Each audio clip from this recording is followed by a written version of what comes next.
What's up, everybody? Welcome back to another episode of Sports Talk with Hawk. How is everybody doing on this fine day where we had a total eclipse where I live here in Indiana? And I tell you what a sight, man. What an awesome sight. Uh, there was pandemonium. We had hundreds of thousands of people come in from out of state. Indianapolis Airport had a ton of the flights booked out to a bunch of different places. We had the Indianapolis Motor Speedway was actually sold out. It was a wild day, but I didn't have to go anywhere. I was out in the front yard with my wife and kids, and I tell you what, I will not fault anybody after this. I will fault them and laugh at them for spending thousands and thousands of dollars on a hotel room, etc. But I tell you what, if I lived in Chicago and the total eclipse was happening down here in Indianapolis, I'd make the drive on that day. I'd take the day off, make the 3-hour drive down, hang out, do something in Indy, experience the total eclipse, and then drive back up. It was 1,000% worth it. I did not expect what happened. No, this is not sports, but it is what happened today. So now you guys know when I recorded this podcast episode. The kids had an absolutely awesome time. And it was something special to experience that not everybody gets the chance to experience something like this. It was really cool. I know there's pictures online. I know NASA, actually, I'm going to go back and watch it, had the view from up top watching the darkness cross the United States. They had the live feed going. They had the picture from the space station looking at the eclipse. That was awesome. Lots of cool things. So that is what happened today. Exciting stuff. Absolutely awesome stuff. Love today. And now we're here. We're at night doing our podcast episode, and tonight we continue on and we do the South, AFC and NFC South, what free agents they've signed, and really what the teams are looking like heading into the wonderful draft, which is now only 2.5 weeks away. By the time you guys listen to this, my guess is this is going to be, we'll shoot this maybe Friday, because we started out with the week with the over-under from Vegas odds. And then we did, Tuesday would be the, what we have to look forward to, the rule changes episode. And then we had the East, the North, so South. So yeah, this would be Friday. So if you guys listen, this is Friday. And then on Monday, we'll have the West podcast. So without further ado, let's dive into it. The AFC South, starting with the Houston Texans, flat out have won this division in free agency. I mean flat out. No qualms about this one. You won free agency without even trying. They tried really hard. And they completed exactly what they wanted. First one, right off the bat, Joe Mixon acquired in the trade with the Bengals for a 7th-round pick. 7th-round pick. He then signed a 3-year contract extension. I believe it was for $21 million, so $7 million a year. Beautifully done. Noah Brown did re-sign with the Texans, so they keep that part of their receiver room intact. Then they acquired Stephon Diggs. Now listen to the details of this trade. Like, you swear the Texans fleeced Buffalo, and Buffalo just wanted Diggs out of the building. They got Stephon Diggs, a 6th-round pick this year, and a 5th-round pick next year. And the pick that they traded to Buffalo was the pick they got from the Vikings in the trade they just made for the Vikings to get the 2nd pick in the 1st round. So it's not even their own. So a 2025 2nd-round pick. I mean, doggone it. Ain't gonna lie. They look pretty dang good right now. They re-signed tight end Dalton Schultz to a 3-year, $36 million deal. They signed offensive tackle Charlie Heck. Their offensive line is truthfully still intact. I'm not going to lie. The offensive line looks good. It really does. The offensive line looks good. Really no issues on that front as of right now. They signed defensive lineman Denico Autry to a 2-year, $20 million deal. They signed Mario Edwards to a 1-year deal. They signed Tim Settle, defensive tackle Tim Settle, to a 2-year deal worth $7 million. They signed Foley Fatuski to a deal. They signed edge rusher Derek Barnett. They signed edge rusher Danielle Hunter to a 2-year, $49 million deal. Why is that important? Because it's before C.J. Stroud gets paid money. They are going about this very simply. They are all in. Truthfully looking at it, it is Super Bowl or bust for the Texans. I know that sounds really odd to say. Reality check. It is. This is what they are. They signed Aziz Al-Shir to a 3-year, $34 million deal. They signed linebacker Deshaun Phillips. They signed corners. Listen to this. They redid their entire corner room. They got Mike Ford, Miles Bryant, C.J. Henderson, Lonnie Johnson, Desmond King re-signed, Jeff Okudah signed. Then they re-signed safety Eric Murray, re-signed their kicker, and they signed Tommy Townsend, the punter. They've won the AFC South free agency. They're the winners, flat out, 150%. They won free agency here.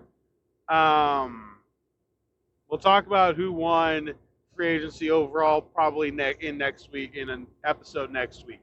But the Texans flat out won the AFC South. It is Super Bowl. That's where they're shooting for, and good for them. All right, the Indianapolis Colts. We signed Joe Flacco. 1-year deal. Trey Sermon. Woohoo! Michael Pittman to a 3-year, $70 million deal. Why? Anyway, re-signed Danny Pinter, re-signed Tyquan Lewis, re-signed Jannard Avery. We re-signed Taven Bryan. We made a big splash in free agency by signing Roquan Davis. Woohoo. We re-signed Grover Stewart, Zaire Franklin, Kenny Moore, Julian Blackman, Ronnie Harrison, and of course our punter, Rigoberto Sanchez. Embarrassing. That is the word. Embarrassing. We had the 5th most cap space in the NFL, and we wasted it badly. Grover Stewart signed a 3-year deal worth $45 million. That's $15 million a year. Denico Autry got $10 from the Texans, and they overpaid, knowingly overpaid. I don't get it. I don't get it. We're not going to go off on that tangent right now. Let's move on. All right, Jacksonville Jaguars made a trade with the Patriots. They got Mac Jones in exchange for a 6th-round pick. They re-signed Dearness Johnson. They signed wide receiver Gabe Davis to a 3-year, $39 million deal. That's kind of around the area where Pittman should have been. They signed Devin Duvernay. They signed Josiah Duguar, tight end. They got offensive lineman Blake Hance to an extension. They signed Ezra Cleveland. This is a big signing for them. Ezra Cleveland, the guard, to be able to help the interior, to a 3-year deal worth $28.5. And then they also signed Mitch Morse, the former Buffalo Bills center, to a 2-year deal worth $10.5 million. So, very well done on getting the offensive line taken care of, because Trevor Lawrence got injured last year. You can't have it happen again. Then they re-signed Josh Allen. So they got Josh Allen coming back. Travis Gibson, the linebacker, signed. They re-signed Foye Akun to a 4-year, $45 million deal. I love the price. I love what they did there. Very well done. Then they signed defensive tackle Eric Armstead to a 3-year deal worth up to $51 million. They signed corner Ronald Darby, signed safety Darnell Savage to a 3-year deal, and then they signed kicker Joey Sly from Washington. All right, the Tennessee Titans signed Mason Rudolph to a 1-year deal. Tony Pollard signed a 3-year, $24 million contract. Calvin Ridley signed a 4-year, $92 million deal. They re-signed Nick Westbrook-Akeen. They signed offensive guard Shadiq Charles, which is a huge thing for them. They signed center Lloyd Cushberry to a 4-year, $50 million deal. And that's big because they got to shore up that offensive line. Cushberry and Skoronski on the left side should be good if they get to draft Joe Alt.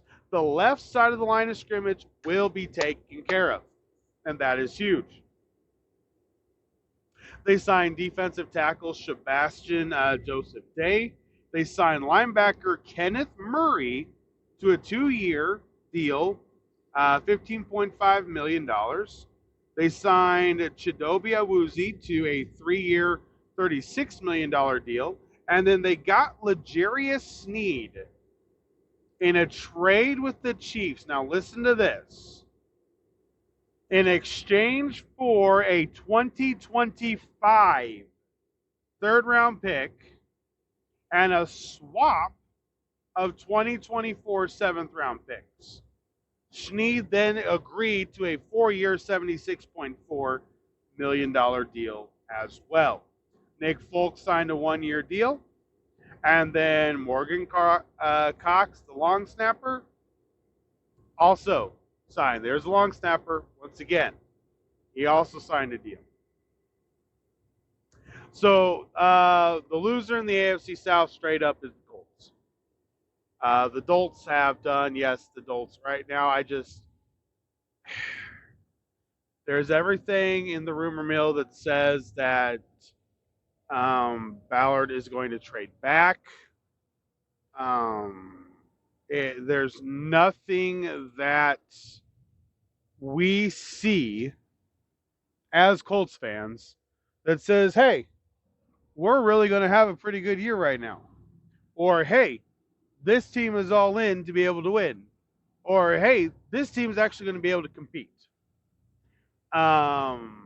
It's just not going to happen. Anthony Richardson, the rumor mill around him is right now he's not doing what he's supposed to do. Therapy sessions, the workouts. He's trying to have his off season. Dude, you had the off season. You didn't have to do anything most of the year. And he's not preparing himself for the season. Listen, Jacksonville did little things, and Jacksonville can have a solid draft without making any moves. They are a team. Jacksonville is one of the few teams that have if they have 7 picks, okay, they don't need to move on any of those 7 picks. They can draft right where they're at, end up with a banger of a draft just to fill in the holes that they have. I think they'll get a receiver. I think they'll get defense. I think they'll easily go defensive tackle, potentially corner.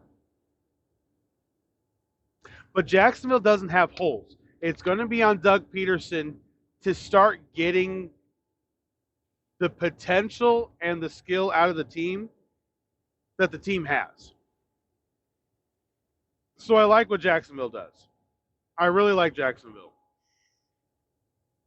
Tennessee, if you ask me, shoot. If you would have asked me 3 weeks ago, and you guys have heard this, I said Tennessee's going to be bad. I said they're going to have to. I would have traded just Jeffrey Simmons away. Gone through a bad year with Callahan. Kind of played around with Levis to see if he's the guy. If he isn't the guy, then you move on. You move on next year. You don't sign L'Jarius Sneed and Calvin Ridley, Lloyd Cushenberry to all these long-term deals if you're not trying to win. They're 4-year deals, so they got time. They're not in any danger. But I like what they've done. And honestly, I think probably by Thanksgiving, they'll start putting it together, and you won't want to play the Titans at the end of the year after Callahan figures out how to coach, the players figure out the scheme, all the rookies that they're going to have that they bring in are going to be able to then learn what they need to do. So I like, a little bit of what the Titans have done. They haven't done a ton, but I do like the little that they've done. Jacksonville, I definitely like. Houston. Houston, I love. Doggone it. That's how you want to play Madden every offseason. You just start going out and you get Joe Mixon, you get Stephon Diggs. This is what we all dream of. You get, a top 15 linebacker just falling into your lap. You get the number 5 sack leader in the defensive end. Come on. This is what we want. This is what we all dream of, and that's what the Texans have done. All right, NFC South. So now we're switching. We go into the NFC South. Once again, going to a team that I think has done dang well in free agency. First up, the Atlanta Dirty Bird Falcons. Signed Kirk Cousins to a 4-year, $180 million contract. It includes basically $100 million guaranteed. That guarantee is paid out in the first 2 years. The final 2 years are not guaranteed. Okay? So it's $90 million through 24, 25. It's $10 million in the year 2026. So basically, the 4th year of that deal will end up being null and void. Let's just realize this. That deal will be null and void. If he ends up falling off a cliff after 2025, they cut him in for only $10 million dead cap. I love this contract for the Falcons. It protects the Falcons, gives them the quarterback they need to go with Drake London, Bijan Robinson, Kyle Pitts, and then they got Ray McLeod to be able to return kicks. He signed a 2-year contract. They got Cordero Hodge re-signed with the Falcons. Darnell Mooney signed a 3-year deal to be the slot receiver. I like this move. I really do like this move opposite of Drake London. And then they also got Rondale Moore in a trade. And they sent Desmond Ridder to Arizona. All right, they signed tight end Charlie Warner. Nothing big, but they lost Jonnu Smith, so they signed another tight end to a 3-year deal. They signed offensive tackle Storm Norton. They signed nose tackle Eddie Goldman. Now, You guys remember, he was with the Bears for a long time. He's actually come out of retirement. Here's something I want you guys to think about. Last year, you had Bud Dupree and Calais Campbell. Okay? They got Eddie Goldman coming out of retirement. Look for the Falcons to kind of be a team like this where they're going to pull out some veterans to be able to help a young defense learn what needs to be done. Zach Harrison is okay. Zach Harrison, I think, will be just fine. I do think they go after Dallas Turner. I think that edge is going to be too big to pass up in a 34 defense. So I think the edge is going to be very important. I think Dallas Turner goes to them at 8, hands down. They re-signed Kentavious Street, one of their other edge rushers. They also re-signed their long snapper. There it is again, another long snapper getting re-signed. Good for them. But all in all, I like what the Falcons have done. The biggest one was Kirk Cousins. Now I think the draft is going to be where they focus on everything else because they've got a solid O-line. They got London. They got Pitts. They got Bijan Robinson. They had Darnell Mooney do the mix, which is going to give them a slot guy that they haven't had in, since Tim Dwight. I know there's going to be some that argue that, you guys had a slot receiver, during the eras with Roddy White and Julio Jones. Yeah, you kind of did, but not a true slot. Darnell Mooney is a true slot. Put him in the slot, let him go, let him play, draft one of your other receivers here. I think Keon Coleman is a great fit here. Troy Franklin isn't a bad option for them, but I love Keon Coleman to the Atlanta Falcons. Another tall receiver that can jump. Kirk Cousins loves his receivers, loves the tall guys. I could easily see them going after that. All right, Carolina Panthers. This one's going to shock some of you. The moves they made don't all make sense. And you're going to find that out really quickly. I mean, they're trying to get good fast by overpaying hard. Dan Morgan, he's going to regret some of these contracts. The first one he won't regret, though, should be, let me get this right. He shouldn't regret this. He traded for Deontay Johnson. We went over this with the Pittsburgh. Deontay Johnson from the Steelers, along with the 2024 7th-round pick. They give up Dante Jackson and a 6th-round pick.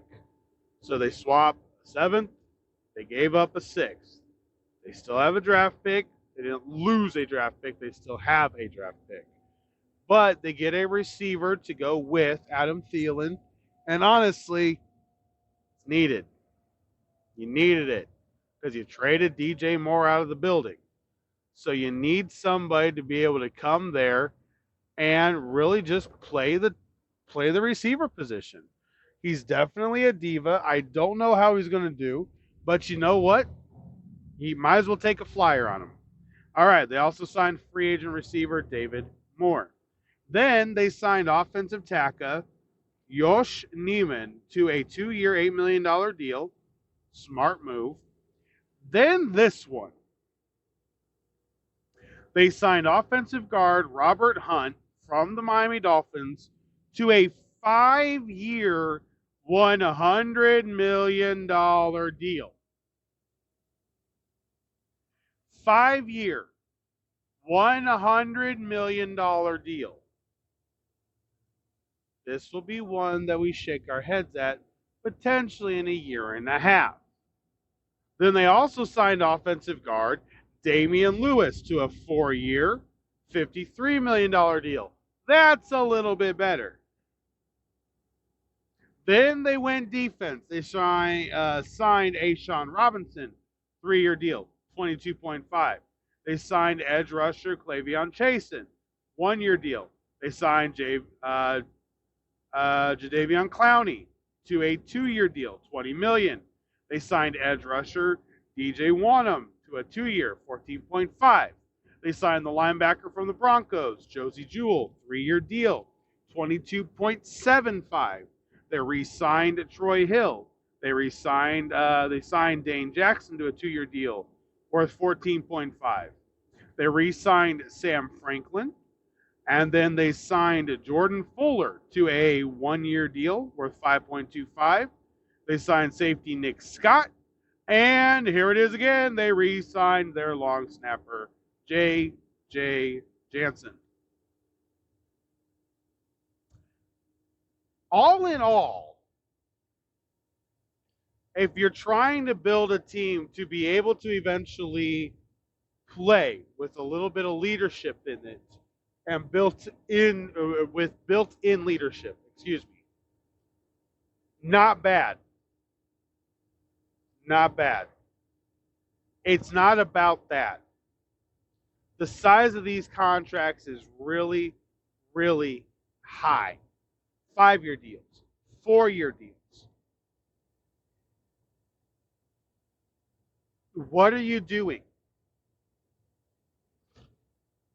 Now, because of Lane Johnson, Andrew Whitworth, Tyron Smith, because of guys like that, be honest with you, offensive linemen are not looked at as if they're going to fall off after the age of 32, after the age of 34. They're looked at that they can play to 35, 36, 37, which is fantastic. You don't give them a 5-year deal for that, though, because now you're not going to, even if you restructure, you got to pay that money out. You got to pay that money out. So, although I think a lot of the signings were smart, the deals, I think, is what we're going to be looking at when it comes down to it. We're not going to be looking at how good the moves were. We're going to be looking at the dollar amount that it ended up costing them. That's my view on it. All right, New Orleans Aints, because I believe they will return to the Aints this year. And here's why. They signed Nathan Peterman to back up Derek Carr, Cedric Wilson to a 2-year deal. They signed a fullback, Adam Prentice. Then they signed the edge rusher, Chase Young, 1-year, $13 million deal. It's a money grab. That's all. That's it. Money grab. They re-signed Demario Davis. They signed linebacker Willie Gay Jr. away from the Chiefs.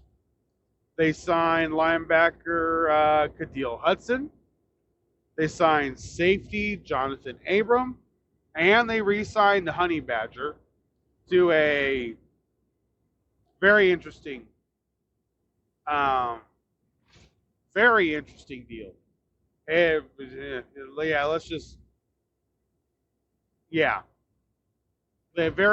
deal. We're going to stick with that because I read what they did and it confuses the crap out of me. I get it, but I do not have, I'm afraid trying to articulate it won't work. But then they also signed a kicker, Charlie Smythe, through the international program that the NFL has. All right, so now we go to a team that I think has done, they've done what they need to do. They won the division this past year. So you can't fault them for trying to run everything the way that it was. There's no fault in that whatsoever. The Tampa Bay Bucks. So the first thing that you notice, number one, they signed Baker Mayfield to a 3-year deal worth $100 million, but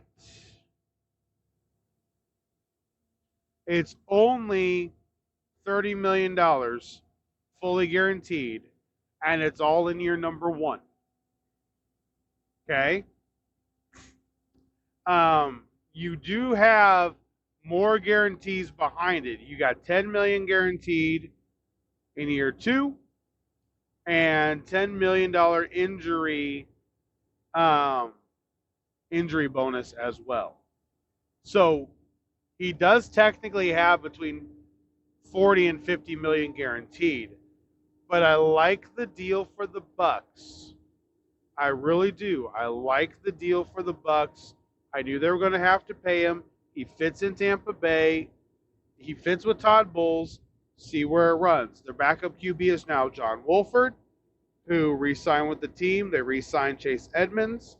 They re-signed Mike Evans to a 2-year, $52 million deal. They re-signed Justin Skoll. Then they signed Ben Breedenson to a 1-year deal. They signed offensive guard Sua Opeta. They signed edge rusher. Say that 3 times fast. Edge rusher Randy Gregory. Now this one's interesting to me. Not because I think it's a bad move. Okay, not because I think it's a bad move. You lose Shaq Barrett, and you bring in somebody that's a little bit bigger, not a ton, but a little bit bigger, and more of a true end, more of a true edge rush. I like the move a little bit. They did re-sign defensive tackle Greg Gaines. They re-signed Levante David. They signed cornerback Bryce Hall. They signed corner Tyvier Thomas. They signed safety Jordan Whitehead to a 2-year deal worth up to $9 million, or a 2-year deal worth $9 million. And Antoine Winfield Jr. did receive the non-exclusive franchise tag. And then their big signings: kicker Chase McLaughlin re-signed on a 3-year deal worth $12 million. Obviously, he has done something, and he has done something to earn the favor there in Tampa Bay. Good for him. 3-year, $12.3 million deal. And then they also re-signed their long snapper, Zach Trinner. So, in the NFC South, the losers to me flat out are the Saints. The Aints are just, I don't think they have the ability with everything they've lost. I'm not sure they're going to be able to fully compete. I definitely don't like their head coach. You guys know I don't like Dennis Allen. He's a defensive coordinator. He's not a coach. And even as a defensive coordinator, he's really a B defensive coordinator, not an A. So it's not like you're getting something outstanding with him. And I think next year there's going to be a lot of coaches that are looking at New Orleans, fresh cap, fresh ability, potentially top 5 draft pick. Watch out for the Saints at that point. Winning free agency on paper, and this is what we have to go off of. Regardless of our thoughts on whether or not the money's too high, you got to give Carolina credit. You really do. You got to give Carolina credit for what they've done in free agency to try to make this team a formidable opponent. They have no draft picks, guys. They don't. They have none. They're basically none. Like, there's a reality here. They did re-sign Derek Brown to a 3-year extension. They lost a lot of guys as well, but they re-signed on the correct side of the line of scrimmage. They signed offensive guard. Got to protect Bryce Young. You can't judge a book by the cover if the person who put on the leather cover did it sloppy. The book has to be judged by what's there. You can't, have no offensive line and try to judge Bryce Young. I have said for years, I think David Carr was a heck of a quarterback.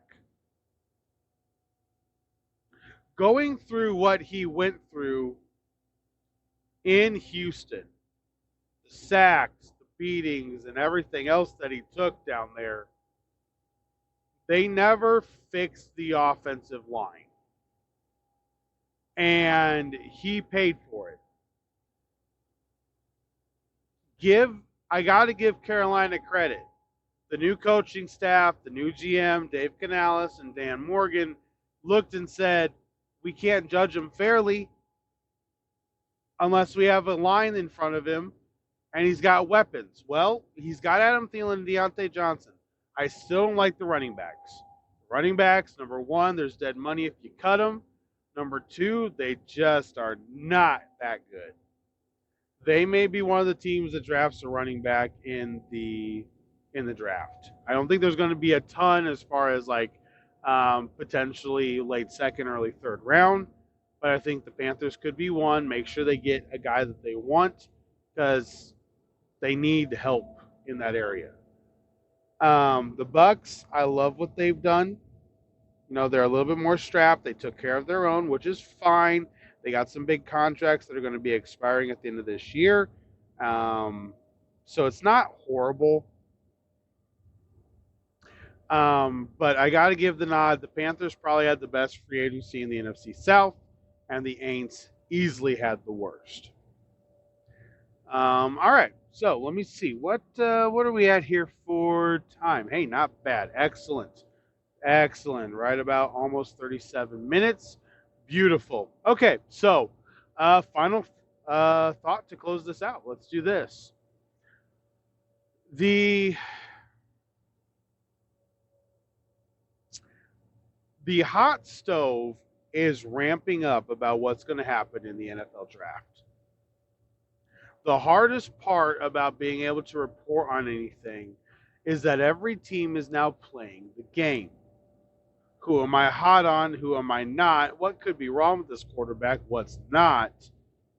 How much do I want him? How much do I not? The game is being played, and it's a public game, and it's a game that we get to watch. It's a game that fans often get sucked into and think that every single report is real. It's a game. The reports get leaked out on purpose. They have sources that they trust to put stuff out so it's not directly from the team, so it covers them. Because if it's directly from the team, then we got a little bit of, oh, wow, so this is actually happening. That's not what they want. They want you going, is that source legitimate? I'm not sure about the legitimacy of the source. It could be true, it could not. They want you to keep questioning, and that's why they do it. Right now, you've got teams talking and talking and talking, but you've got their sources talking for them of, oh, we really like this quarterback. Oh, no, that's not a player we're willing to go after. The Vikings evidently are all in on J.J. McCarthy. Could it be true? Yes, it could. Could it be false? Absolutely.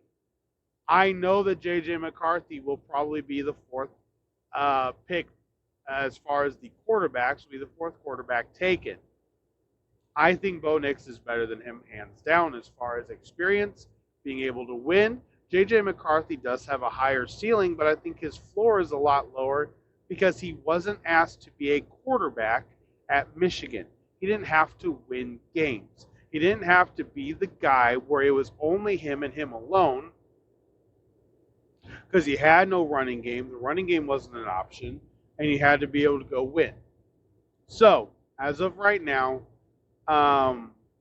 just watch all these reports come out and then look at them through different glasses. The glasses of, why was that reported? Try asking that question. It really changes how you view things. All right, guys. That is going to be it for me. Have a fantastic weekend as we head into it. Happy Friday. Hopefully you guys have a great weekend. And then on Monday, we should be back with the West, the AFC and the NFC West. Excited for that. And we'll see you then. Have a fantastic weekend. For Sports Talk with Hawk, I'm Hawk, and I'm out.